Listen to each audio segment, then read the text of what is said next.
اتنا میٹھا کلام ہونا چاہیے. کس سے بات کرتے ہوئے؟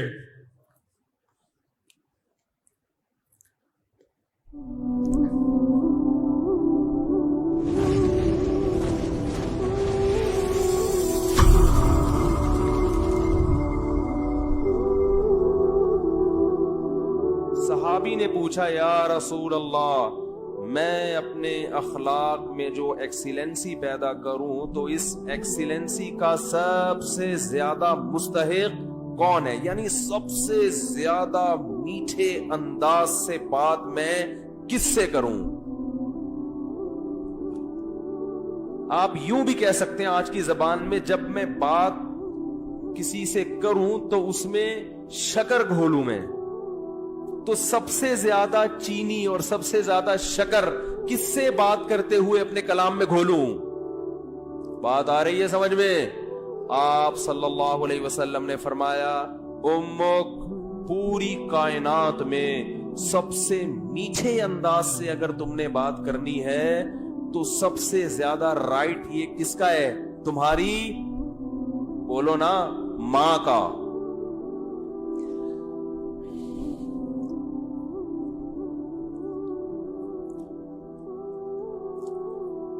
صحابی نے عرض کیا یا رسول اللہ، کیا انداز ہے؟ فرمایا ثم من. ثم کا مطلب ہوتا ہے اس کے بعد. ثم من، یا رسول اللہ ماں کے بعد دوسرے نمبر پر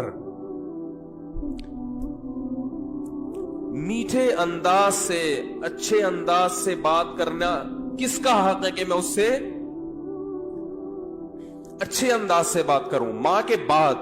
ماں کا تو پتہ چل گیا. دوسرے نمبر پہ جو میں سب سے بہترین اور مٹھاس کے ساتھ بات کرنی ہے، اخلاق میں ایکسیلنسی پیدا کرنی ہے، ماں کے بعد دوسرے نمبر پہ کون ہے وہ؟ تو آپ صلی اللہ علیہ وسلم نے کیا جواب دیا؟ فرمایا امک، ماں کے بعد دوسرا نمبر بھی کس کا ہے؟ بولو بھائی. کیا عجیب انداز ہے. حالانکہ یہ عام عرف کے مطابق جواب سوال کے مطابق، بولو بھائی، نہیں ہے. مجھ سے اگر کوئی پوچھے کہ سب سے بڑا حق کس کا، میں کہوں ماں کا. وہ کہ اس کے بعد کس کا، تو میں کہوں ماں کا. وہ کہے گا میں اس کے بعد کا پوچھ رہا ہوں، اس کا تھوڑی پوچھ رہا ہوں. تو یہ سرسری نگاہ سے دیکھا جائے تو یہ بلاغت والا کلام نہیں ہے، یہ غلط کلام ہے اگر سرسری نگاہ سے دیکھا جائے. کیونکہ ہم پوچھ رہے ہیں کہ اس کے بعد. ماں تو پتہ چل گیا، ماں کے بعد اس کے علاوہ بتائیں آپ. لیکن نبی دوبارہ کس کا نام لے رہے ہیں؟ یہ سرسری نظر میں یہ کلام بلیغ نہیں ہے، لیکن حقیقت میں یہ بلاغت کے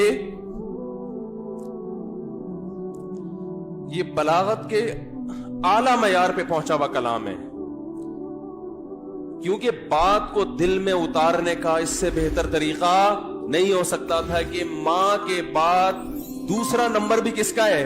ماں کا. اس کا مطلب کیا ہے کہ ماں کے بعد اگر تم یہ سمجھتے ہو کہ کسی سے بہت ہی میٹھے انداز میں بات کرنی ہے تو یہ حق دوبارہ ماں کو دے دو. دوبارہ کس کو دے دو؟ صحابی نے پھر پوچھا یا رسول اللہ ثم من. دیکھو صحابی کا انداز بھی کیا ہے. وہ چونکہ ان کو یہ تھا کہ مجھے ماں کے علاوہ اب چاہیے کہ کون ہے، اور نبی نے دوبارہ کس کا نام لے لیا؟ ماں کا. لہذا صحابی نے پھر اپنے سوال کو ریپیٹ کیا، کیونکہ وہ یہ سمجھتے تھے کہ مجھے میرے سوال کا جواب نہیں ملا. تو انہوں نے تیسری دفعہ پوچھا یا رسول اللہ ثم من. یا رسول اللہ تیسرے نمبر پہ کون ہے؟ تو آپ صلی اللہ علیہ وسلم نے فرمایا امک. تیسرے پہ بھی کون ہے؟ بولو بھائی. یہ ہے ویمن رائٹس. یہ کیا ہے؟ یہ جو بے شرم لوگ حقوق نسواں اور عورتوں کے حقوق کے نام پہ الو بنا رہے ہیں نا، ان کی باتوں میں مت آیا کرو. ان کا مقصد صرف عورت کو کپڑوں سے آزاد کرنا ہے اور مرد کی دسترس سے آزاد کر کے مرد کے مقابلے میں لا کے مرد کا دشمن بنانا، تاکہ مرد عورت سے محبت کرنا چھوڑ دے، اس کا حق دینا چھوڑ دے. تمہیں اسلام نے عورت کے جو حقوق بیان کیے ہیں، اس کے بعد ہمیں کسی اور سے عورت کے حقوق کو سمجھنے کی ضرورت نہیں ہے. ہمیں کسی لبرل سے، کسی حکومت سے، کسی ویمن رائٹ سے، کسی سے ہمیں سمجھنے کی ضرورت نہیں ہے. ہمیں اسلام نے بتا دیا ہے کہ ماں کے روپ میں عورت کا کیا حق ہے، بیوی کے روپ میں عورت کا کیا حق ہے، کہ بیٹی کے روپ میں عورت کا کیا حق ہے، بہن کے روپ میں عورت کا کیا حق ہے. اور یہ جو لبرل لوگ ہیں یہ صرف گرل فرینڈ کے حقوق جانتے ہیں. گرل فرینڈ سسٹم معاشرے میں لانا چاہتے ہیں، تمہیں درندہ بنانا چاہتے ہیں، تمہیں زانی بنانا چاہتے ہیں، تمہیں بدکار بنانا چاہتے ہیں. ان کا کوئی فیملی سسٹم نہیں ہے. جو قوم نکاح کی قائل نہ ہو ان کے ہاں ماں بہن بیٹیاں ہوتی ہیں. ماں بہن بیٹی، بھابھی، چچی، خالہ، ممانی، مامی، پھپھی، یہ رشتے تو شادی بیاہ کے نتیجے میں وجود میں آتے ہیں. اولاد ہوتی ہے تو یہ رشتے وجود میں آتے ہیں. پھر ان رشتوں کا پاس رکھنے کا حکم دیا گیا ہے. جن قوموں میں ہر رشتے ہی نہیں ہے تم ان سے سیکھ رہے ہو کہ عورت کے حقوق ہمیں بتاؤ. تو آپ صلی اللہ علیہ وسلم نے کیا فرمایا؟ تیسرے نمبر پہ کس کا حق ہے؟ بولو بھائی. ماں کا. پھر صحابی نے پوچھا ثم من. اس کے صحابی بھی پوچھتے جا رہے ہیں، دیکھو رک نہیں رہے، کیونکہ ان کے سوال کا جواب مل نہیں رہا کہ یا رسول اللہ آپ ماں کا تذکرہ ختم کریں گے تو پتا چلے گا کہ ماں کے بعد کس کا حق ہے. تو آپ صلی اللہ علیہ وسلم نے ارشاد فرمایا ثم ابوک. چوتھے نمبر پہ کون ہے؟ باپ. پوری کائنات میں اگر آپ کسی سے نرم انداز سے بات کرتے ہیں، میٹھے لب و لہجے میں بات کرتے ہیں، بہت سے لوگ ہیں جن سے آپ بہت نرم انداز میں بات کرتے ہیں. اپنے باس سے آپ سر سر کہہ کے بات کرتے ہیں کہ نہیں کرتے؟ کبھی آپ نے دیکھا کہ اس نے تھوڑا سا سختی کی ہو، آپ نے آنکھیں ماتھے پہ رکھ لی ہو؟ کبھی دیکھا آپ نے؟ ہے بھائی. ایک فوجی اپنے آفیسر کے سامنے کیسے بات کرتا ہے؟ آپ نے دیکھا کبھی وہ ابے تبے سے بات کر رہا ہو؟ ہے میں کسی کی نہیں سنتا، میری اپنا لائف اسٹائل ہے، سر مجھے زیادہ آرڈر نہ دیا کرو. کبھی دیکھا آپ نے ایسے اسٹائل میں بات کر رہا ہو؟ سر یہ جو آپ ہر وقت کی نصیحتیں کرتے ہیں مجھے سمجھ میں نہیں آتی. آفیسرز کر رہے ہوتے ہیں نا فوج میں، چونکہ زیادہ احترام ہے اس لیے میں ان کی مثال دے رہا ہوں. ایک بریگیڈیئر آیا اور ایک عام فوجی کو سمجھا رہا ہے کہ یہ کیا کرو، یہ کیا کرو. وہ جواب میں کبھی دیکھا کہ سر یہ زیادہ نصیحتیں مجھے اچھی بولو نا، سر مجھے نہیں اچھی لگتی زیادہ ہر وقت کی نصیحتیں. حالانکہ وہ آفیسر اس کو تنخواہ نہیں دے رہا، تنخواہ اس کو گورنمنٹ دے رہی ہے. اس آفیسر کے اس پر احسانات نہیں ہے، صرف ایک ڈسپلن کو برقرار رکھنے کے لیے آرڈر دیا ہے کہ تمیز سے بات کرو.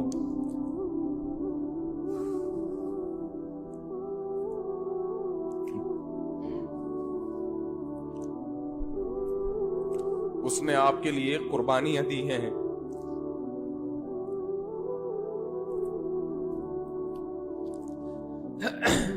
وہ آپ کے لیے لوگوں سے لڑا ہے. لڑتے ہیں کہ نہیں لڑتے؟ بھائی میرے بیٹے کو گالی دی کیوں تو نے؟ وہ یہ چاہتا ہے کہ آپ اس سے بھی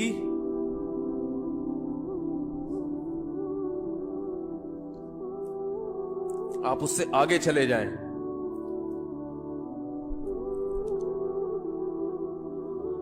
آپ کی ماں نے جو آپ کو بچپن میں محبت سے پالا عزت کے ساتھ، تو ماں کو یہ شیلٹر کس نے دیا ہے بھائی؟ باپ نے. باپ اگر نہ شیلٹر دیتا وہ اتنی محبت کے ساتھ نہیں پالتی.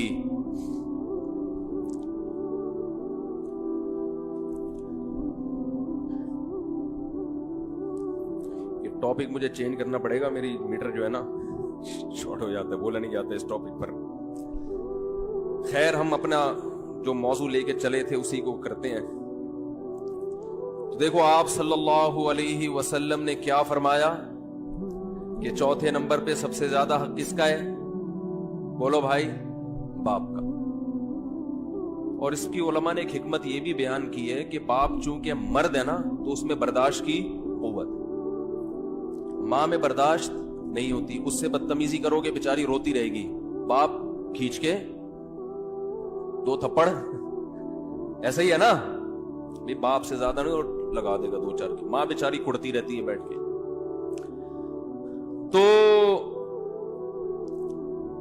تو میں مثال دیتا ہوں کہ ایئر ہوسٹس سے اخلاق سیکھا کرو. جس اسٹائل میں ایئر ہوسٹس آپ سے بات کر رہی ہے, تو جب ماں سے بات کرو نا تو اس اسٹائل میں 3 چمچ چینی, 3 چمچ حدیث میں 3 گنا ہے نا, تو جتنی چینی آپ اپنے باس سے بات کرتے ہوئے اپنے کلام میں ملاتے ہو, اپنی ماں سے بات کرتے ہوئے 2 چمچ اس میں اضافی ڈال لیا کرو, تو ٹوٹل کتنے ہو جائیں گے؟ 3 چمچ ہو جائیں گے. اتنا میٹھا کلام ہونا چاہیے کس سے بات کرتے ہوئے؟